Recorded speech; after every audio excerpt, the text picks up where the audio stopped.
There's a committee that makes that selection every year. I think they narrow it down each year through the coaches that receive the National Coach of the Year.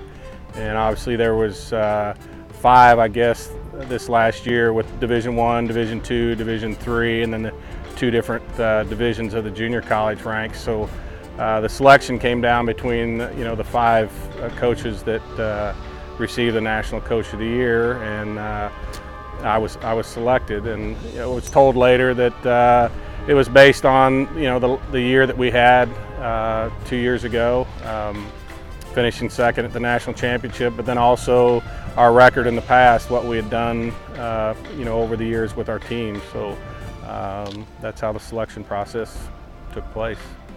We started with 64 players. It was the 64 top players that we thought would initially be narrowed down to the 8, and about every 3 weeks there was a conference call between the 8 committee members that were on the selection committee, and we would have a conference call and basically narrowed it down to 32 after the 64, and then 3 weeks later narrowed it down to 16, and then basically waited right up as close as we could to the end of the season to see how those final 16 players were playing at that time. Obviously we wanted to get the best players that were playing best at the end of the season, and then finally chose the final 8. There was seven players that were selected by the committee, and then they gave me, the coach, one choice captain's pick that I got to choose on my own. Well, I chose Russell Henley from the University of Georgia. In the back of my mind, I had really wanted a Division II player to get on the team with Alex Carpenter, who was the Division II Player of the Year. He was a unanimous pick from the committee.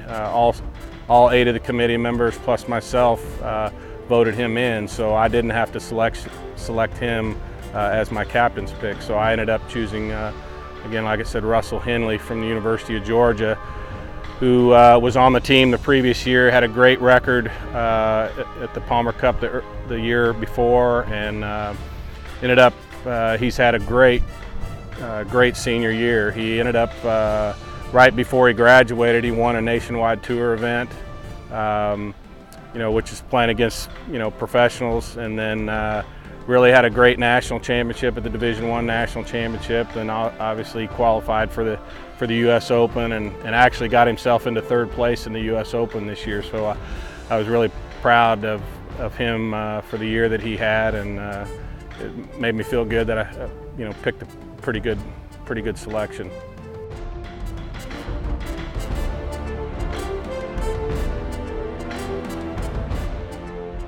I think my most important role was trying to pair the players together when we got into the foursomes and 4-ball, and trying to select 2 guys that I felt would be